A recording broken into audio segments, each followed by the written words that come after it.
नमस्कार मेरे प्यारे दोस्तों, मैं हूं आपका होस्ट शेफ धीरज। आज इस वीडियो में हम लोग कंपेयर करने वाले हैं हमारे पिज्जा शॉप को और हमारे फास्ट फूड की शॉप को। ठीक है, अगर आपको एक फूड बिजनेस स्टार्ट करना चाहते हैं और आपके दिमाग में दो आइडिया हैं, ठीक है, आप चाहते हैं कि मैं पिज्जा शॉप खोलूं या फिर मैं कोई फास्ट फूड खोल लूं, ठीक है, तो यहाँ पे मैंने कंपैरिजन करने की कोशिश करी है लगभग 7 पॉइंट्स के ऊपर। ठीक है, जो कि आपके लिए काफी ज्यादा हेल्पफुल रहने वाला है, जो कि आपको डिसाइड करने में हेल्प करेगा कि भैया आपको एक पिज्जा शॉप के ऊपर जाना है या आपको एक फास्ट फूड की शॉप खोलनी है। यहाँ पे जो पिज्जा शॉप होती है, पिज्जा शॉप के अंदर आपको सिर्फ पिज्जा ही बेचने होते हैं, या फिर आपका जो मेन प्रोडक्ट होता है, कोर प्रोडक्ट होता है, वो पिज्जा होता है। अनेक प्रकार के पिज्जा हो सकते हैं, वेज हो सकते हैं, नॉन वेज हो सकते हैं। ठीक है, जो जो हमारे पिज्जा के बेस होते हैं उनमें आप अलग अलग वेरिएशन कर सकते हैं। ठीक है, आप चाहे तो कुछ हेल्थी टाइप के पिज्जा रख सकते हैं। ठीक है, ये तो मेन आपके प्रोडक्ट हो जाते हैं। साथ साथ अगर आप चाहें तो कुछ छोटे मोटे आइटम जैसे कि हमारी साइडिंग्स होगी, फ्रेंच फ्राई हो गया, हमारे ड्रिंक्स हो गया, ये सारी की सारी चीजें रख सकते हैं, बट मेन यहाँ पे आपके पिज्जा ही होंगे।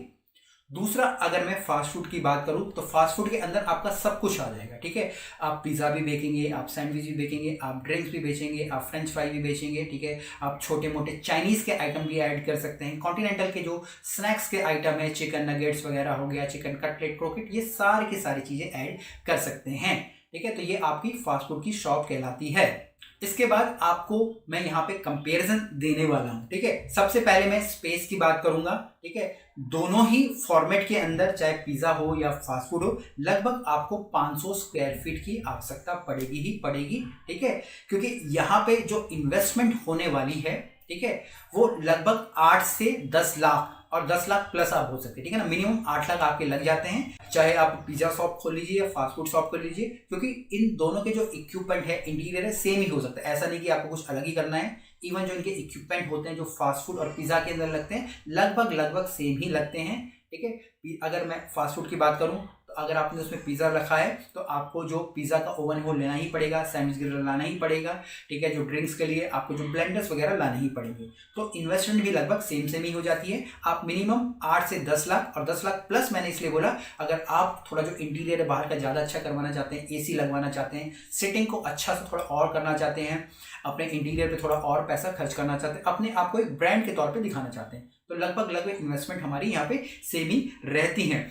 इसके बाद जब कस्टमर हमारे पास आता है तो यहाँ पे जो ऑर्डर वैल्यू की हम लोग बात कर रहे हैं एक्चुअली में, तो यहाँ पे जो ऑर्डर वैल्यू हमारी पिज़्ज़ा की होती है वो 300 से ज़्यादा ही होती है। कि मतलब अगर मेरी दुकान पे अगर 10 लोग आ रहे हैं तो मिनिमम वो 300 रुपये खर्च करेंगे ही करेंगे। ठीक है, ये मिनिमम हमारी पिज़्ज़ा के लिए हो जाती है। बट वहीं अगर मैं फास्ट फूड की बात करूं तो लगभग यहाँ 100 रुपये तक हमारी जो एक मिनिमम ऑर्डर वैल्यू यहाँ पे रहती है, कि एक बंदा को हम लोग लगभग लगाते हैं कि भैया वो 100 रुपये ही खर्च करेगा, चाहे तो वो एक ड्रिंक ले लेगा, ठीक है, कोई मोहितो ले लेगा या कोई सैंडविच ले लेगा। बट वहीं पे अगर वो पिज़्ज़ा शॉप में आएगा तो मिनिमम यहाँ पे वो एक 300 रुपये तो खर्च करेगा ही करेगा। इस समय मार्केट के अंदर कई सारे हमारे जो पिज़्ज़ा के ब्रांड है, ठीक है, पिज़्ज़ा हट उनमें से सबसे मेन है, आप बोल सकते हैं, जो कि बहुत ही अच्छा कर रहे हैं। बट फास्ट फूड की अगर आप देखोगे तो ऐसा कोई पर्टिकुलर ब्रांड नहीं है जिसको कि हम लोग फास्ट फूड बोल सकते हैं। ठीक है, या मैं KFC की बात करूं, बट अगर आप देखेंगे, अगर हम लोग फास्ट फूड की बोल रहे हैं तो हर किसी ने अपना एक प्रोडक्ट जरूर बना लिया है। ठीक है, पिज़्ज़ा हट ने अपना पिज़्ज़ा बना लिया है, KFC ने अपना जो चिकन बना लिया है, तो आपको भी उसी तरीके से सोचना है कि भाई अगर मैं फास्ट फूड पे भी जा रहा हूँ, या तो मैं सब कुछ ही करने लग जाऊं या किसी एक पर्टिकुलर प्रोडक्ट के ऊपर मैं काम करूं, तभी एक्चुअली में आप लोग अच्छा कर पाओगे या सक्सेसफुली अपने बिजनेस को रन कर पाओगे। सप्लाई चेन में कंपैरिजन करेंगे हम लोग। यहाँ पे जो सप्लाई चेन होती है पिज़्ज़ा की, बहुत ही ज़्यादा इजी होती है, सिंपल होती है, क्योंकि यहाँ पे आपके जो लगे बंधे ही इंग्रेडिएंट होते हैं, लगे बंधे आपके यहाँ पे जो वेंडर्स मिल जाते हैं। पिज़्ज़ा के बेस आपको रेडीमेड मिल जाते हैं, सॉसेज आपको रेडीमेड मिल जाती है, ठीक है, चीज़ आपकी रेडीमेड आती है। बट वहीं अगर मैं इसको फास्ट फूड के ऊपर ले जाऊँ तो यहाँ पे थोड़ा सा आप बोल सकते हैं कि कॉम्प्लेक्स हो जाता है, कठिन हो जाता है। ठीक है, क्योंकि यहाँ पे आपको कहीं से बर्गर बन लाने हैं, कहीं से नूडल्स लेके आनी है, कॉन्टिनेंटल के लिए चिकन कहीं से लेके आना है, ठीक है, सॉस को आपको प्रिक्योर करना है, सब्जियां भी आपकी लगेंगी, तो थोड़ी सी यहाँ पे जो सप्लाई चेन कॉम्प्लेक्स हो जाती है। वहीं जो पिज़्ज़ा की शॉप के अंदर या पिज़्ज़ा के काम के अंदर जो आपकी जो सप्लाई चेन है, थोड़ी सी वहाँ पे आपकी ईजी और सिंपल रहती है। मार्जिन की मैं बात करूं, जो कि हमारा नेक्स्ट पॉइंट है, मार्जिन में यहाँ पे पिज़्ज़ा के अंदर 30 से 40% लेता हूं, क्योंकि यहाँ पे जो वेस्टेजेस हैं वो आप बोल सकते हो जीरो होती हैं। सब कुछ ऑलरेडी डिटेल्ड में होता है, ठीक है ना। पिज़्ज़ा के अंदर पिज़्ज़ा बेस है, सॉस लगाना है, टॉपिंग लगानी है, चीज़ डालनी है और बेक कर देना है। बट वहीं अगर मैं बात करूँ फास्ट फूड की, तो थोड़ी सी, अगर मैं नूडल्स बना रहा हूँ तो नूडल्स कभी कम ज़्यादा होगी, सॉस कम ज़्यादा होगी, ठीक है।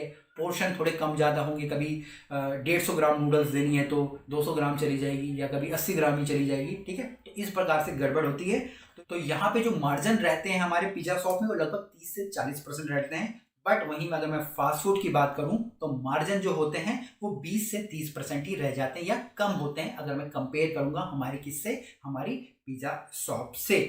डेली सेल्स की मैं बात करूं तो पिज़्ज़ा शॉप के अंदर आपकी 10,000 प्लस आपकी सेल हो सकती है। बट वहीं मैं फास्ट फूड की बात करूं तो फास्ट फूड की जो सेल है वो हमेशा 10 से कम ही रहेगी, क्योंकि यहाँ पे जो एवरेज ऑर्डर जो वैल्यू है वो 300 रुपये और दूसरी जगह मेरा 100 रुपये है। अगर मुझे एक ब्रांड बनना है, ठीक है ना, अगर मुझे ब्रांड बनना है तो क्या मैं पिज़्ज़ा के साथ एक ब्रांड बन सकता हूँ? जी हाँ, आप पिज़्ज़ा शॉप के साथ एक ब्रांड बन सकते हैं, क्योंकि यहाँ पे आपके पास प्रोडक्ट है। बट अगर मैं फास्ट फूड की बात करूँ तो आप यहाँ पे ब्रांड नहीं बन सकते, क्योंकि यहाँ पे आपका कोई प्रोडक्ट नहीं है। बट यहाँ पे अगर आप फास्ट फूड खोल रहे हैं और आपने कोई अपना एक कोर प्रोडक्ट ढूंढ लिया है, जैसे KFC ने अपना चिकन ढूंढ लिया है, ठीक है ना, और कई सारे ब्रांड हैं जिन्होंने अपना एक कोर प्रोडक्ट ढूंढ लिया है। अगर आप उस कोर प्रोडक्ट को ढूंढने में कामयाब हो जाते हैं तो आप भी ब्रांड बन सकते हैं। नहीं तो अगर आप कॉमन चीज़ें ही बेच रहे हैं, सब कुछ जो बेच रहे हैं आप भी वही बेच रहे हैं, तब आप ब्रांड नहीं बन पाएंगे। तो अब आपको डिसाइड करना है कि भैया मुझे पिज़्ज़ा शॉप खोलनी है या मुझे फास्ट फूड शॉप खोलनी है, मुझे ब्रांड बनना है या मुझे सिर्फ प्रॉफिट कमाना है। तो ये सारी चीज़ों को समझने के बाद आप अपने आप डिसाइड कर सकते हैं। इवन इसके साथ साथ अगर आप चाहें तो हमारे जो पर्सनल कोचिंग के प्रोग्राम होते हैं वो भी ले सकते हैं, या फिर अगर आप चाहें तो हमारी जो फिजिकल कंसल्टेंसी होती है वो भी ले सकते हैं, जिसमें कि हम आपकी जो रेस्टोरेंट को A to Z पूरा का पूरा स्टार्ट करके देते हैं। नीचे वीडियो में आपको डिस्क्रिप्शन में लिंक मिल जाएगा, आप हमें कनेक्ट कर सकते हैं। इसके अलावा फास्ट फूड या पिज़्ज़ा शॉप से रिलेटेड कुछ भी क्वेश्चन हो कमेंट में नीचे जरूर लिखिएगा। फिर मिलेंगे एक नई वीडियो में, तब तक के लिए जय हिंद।